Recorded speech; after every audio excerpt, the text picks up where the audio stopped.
Alright, you should be live. Alrighty. Well, welcome everybody. I'm R30hedron, and this is Into the Breach.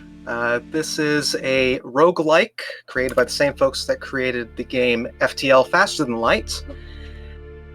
The best way to describe it is it's like chess, in a sense, but instead of a bunch of chess pieces, you instead have 3 giant mechs that are going to be fighting against a bunch of giant insects to save whatever's left of Earth, in this case. Now, the category we're doing is 2 island percent. Any typical run will have either 2, 3, or 4 islands that you can complete before you jump to the final mission that you go up against. It is actually split into different subcategories, since there are 8-ish different squads that you can play as. Different teams of mechs that you can play as you go through the game. So in true random fashion, I'm going to roll a die virtually. And it's telling me that we're going to do the Zenith Guard squad, which is actually one of the faster squads out of those main 8. If we're ready on time, We are ready on time. Alrighty, so we'll go ahead and start in 3, 2, 1, go. So, Zenith Guard is the fastest squad out of them, actually, mainly because of our prime mech here. This is our laser mech. Definitely is a... It is Kaiju Fire Emblem in a sense, but maybe without the... there probably is quite a bit of Japanese influence still. But one of the main things that makes this squad faster is because of our prime mech here, which is totally not a Metal Gear Solid reference. But because it can do so much more damage to units up close, one of the other categories for this is a custom squad where you select a bunch of squads that you play as in different... You select the mechs that you play as, and you'll have 2 laser mechs on what would be considered the fastest squad to play as. I do not want to do that mission, so we'll do this mission. So the general format for the game is that each island that we go through is going to have 5 missions, 4 normal missions, and then we'll do 1 mission that is one mission that's against a more powerful boss mech, which is the name of these different insects that we're fighting here.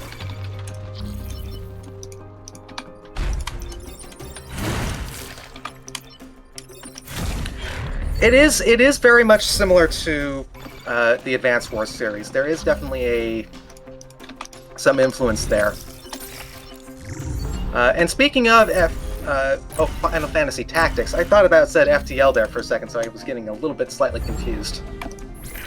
But yeah, it's definitely going to have some tactics game influence here. Definitely. So one of the big things that you'll notice me doing, and I'll be a little bit more aggressive with it on this mission as well, is I'm blocking these spawn points. This is a spawn point that would end up bringing a Vec up onto the screen. I just accidentally killed a pilot there, and that was the pilot that I kind of needed to keep alive. We're going to roll with it, but that's actually going to be a bit painful. We'll roll with it. It's not the end of the game, thankfully, when we lose pilots like that, but it is... especially for this squad, a little bit more painful. Things that he didn't like about Final Fantasy Tactics. Perfectly fair. Different cases there. I think I'm going to need to do that. Yeah. So, I ended up losing the pilot in this defense mech here, so we're actually going to end up doing this the way that it was more intended to be played, which does mean I don't have as much damage as I would like. The pilot that I had in there originally is actually a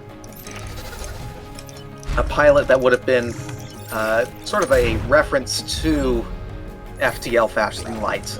It was Kazakh the Mantis, which was... he ended up giving an ability that allowed that mech to have a nice short-range melee attack. Because of that, I'm actually going to swap these pilots around. So now that I don't have that, we're going to be... our defense mech here, our flying mech, is going to be just doing what he normally does. So now we're going up against some boss mech. In this case, some goos. These goos, we just have to deal with them if we can. I think I will do that.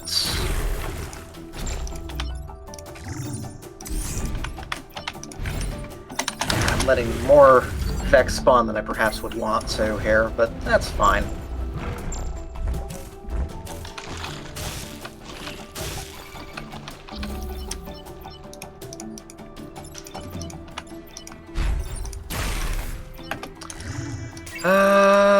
Let's see here.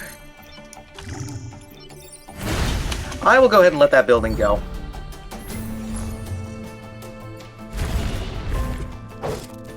Probably should have been a little bit smarter with how I played that, but I think we'll still be fine.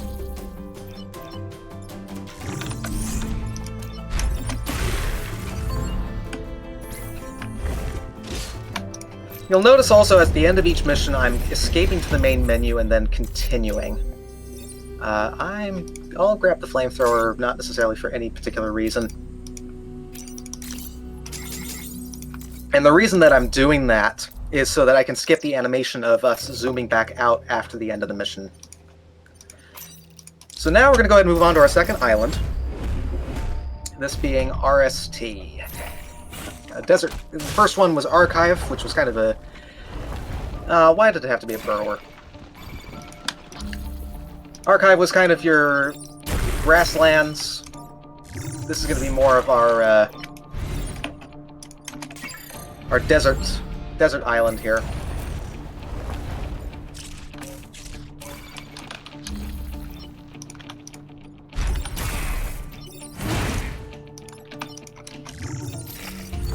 Let's see here. I'm actually having to focus a little bit more than normal as to try to make sure that I'm not going to screw anything up too badly with losing Kazakh on that. That actually is going to slow things down a little bit. Part of the reason that I was a little upset about the burrower, which was that sort of worm-like Vec, was because their animation for going down and then back up for attacking is the slowest out of any of the other Vec.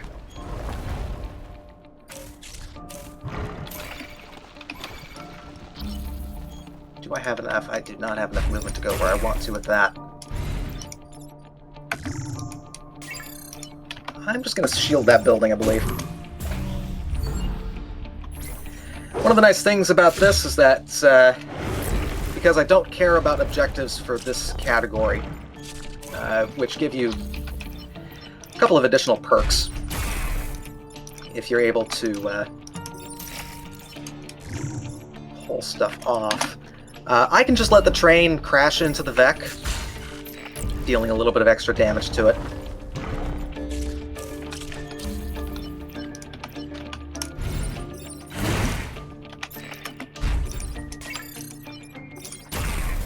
I did not plan that very well. Alright, I will just shield again. It's weird playing the squad without having Kazakh in there. Slightly annoyed now about that. And I'm also slightly annoyed that I'm getting somewhat slower missions. Because the game is a roguelike, there is some procedural randomness involved here. So there are certain missions that are just going to be faster than others. This mission's relatively quick, So there's certain mission types that I want to aim for. The train missions were one that I'm looking for. A mission that has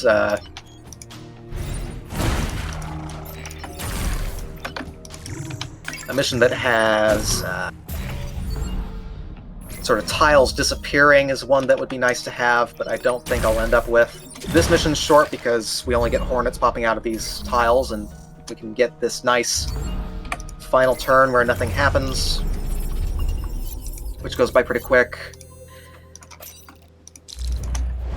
But there are certain missions that we want to avoid because they're slow.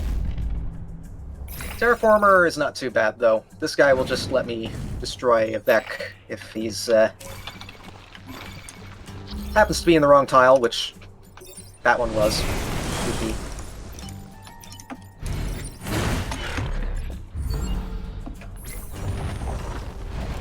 Yeah, that burrower, depending on where it goes, I'm just going, oh, that's annoying. That's not in a spot that's easily accessible either.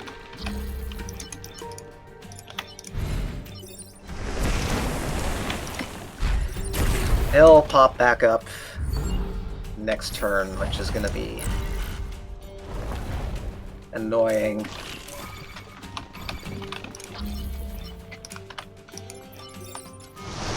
Yeah, I won't be able to block nearly as many spawns as I would want to this turn because of that.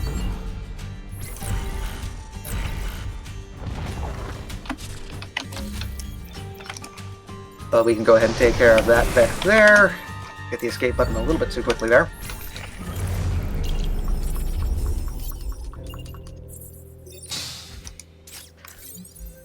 Alright, and we'll go ahead and jump into the final mission here, which is Spider! Why did it have to be spiders? If anyone is familiar with roguelikes, or any games for that matter, the spiders are usually not what you want to see. Ever. That's... okay.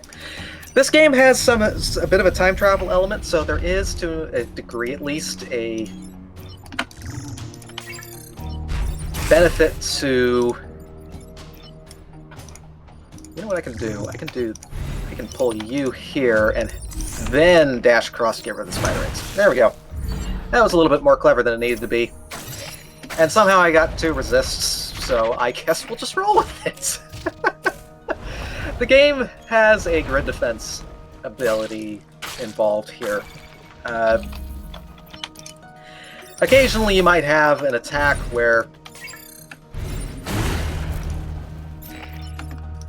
there's just nothing you can do about the Vec that are attacking.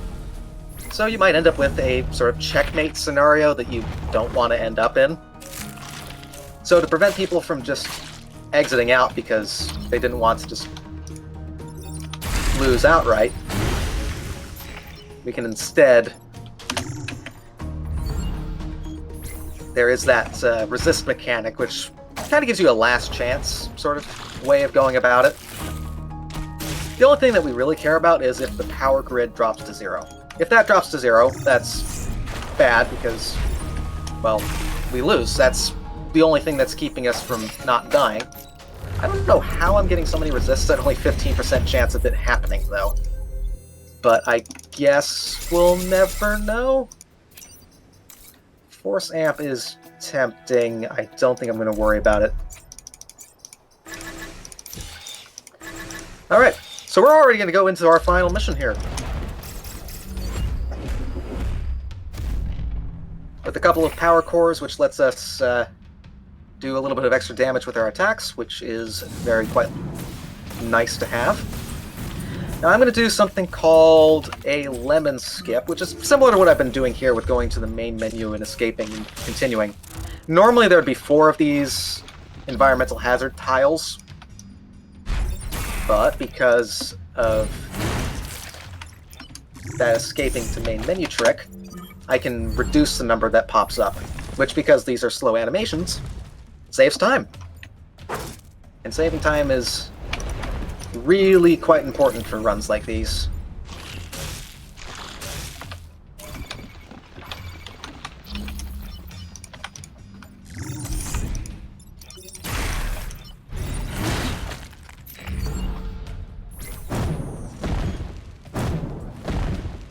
Let's see. It does take quite a bit of focus, though, sadly, so trying to keep everything sorted can be a bit difficult because of that. Let's go ahead and do that. Kill you. And pull you so that you're not damaging the grid.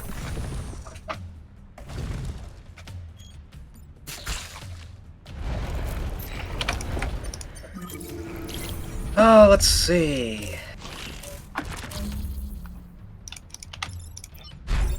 Kill you outright, pull you out of the way so you're not attacking the building, and we'll be moving on to the second phase of the attack, or of this mission. Because unlike all the other missions that we've been doing previously, there's 2 phases. We actually get to fight in the belly of the beast, so to speak. In the hive.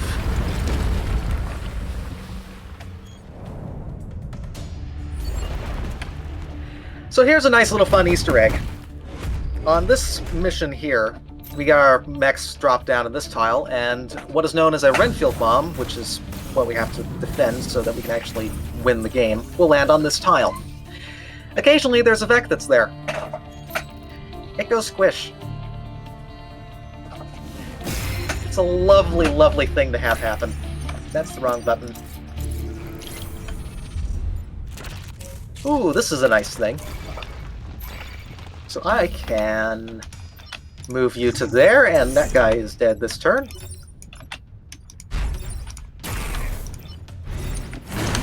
Which is very nice to have, because those hive leaders just go all over the place, and they're fun.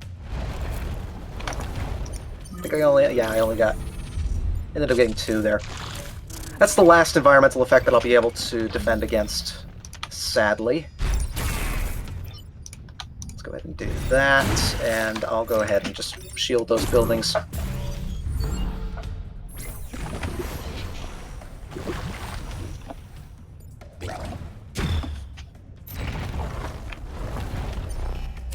Let's see here, then.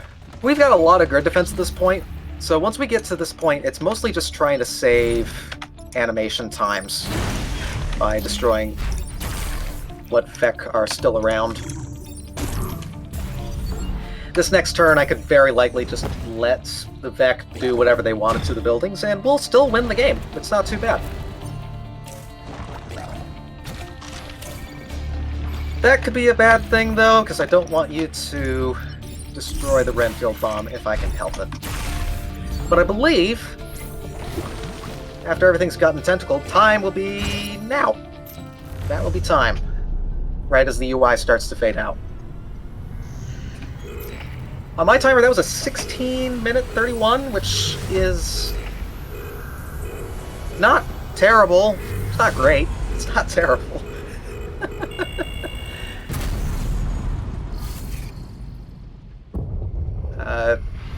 There are quite a couple of other runners that run this game that are able to knock the times down for the different squads to much lower levels than I can.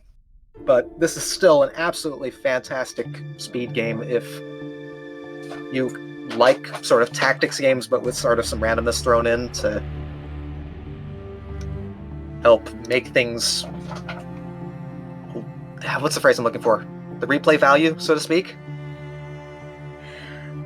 Because of how focused I was at keeping things going with the game, I understand that perhaps my commentary was not the best it could have been.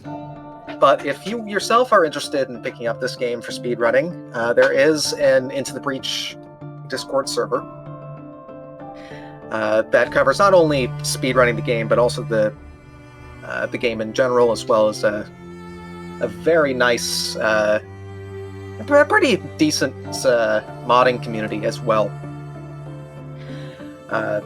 For anyone that wants to get into speedrunning it, you're more than welcome to reach out to any of us, and we're more than willing to help step you through how the process goes. And there's definitely a lot more to the game than just what 2 islands I showed here. There's 2 other islands that we didn't even touch on, as well as a bunch of other Vec and mechs and other fun stuff. So I suppose that I will leave it there thank you very much for letting me on, and I hope you all the best for the rest of the marathon.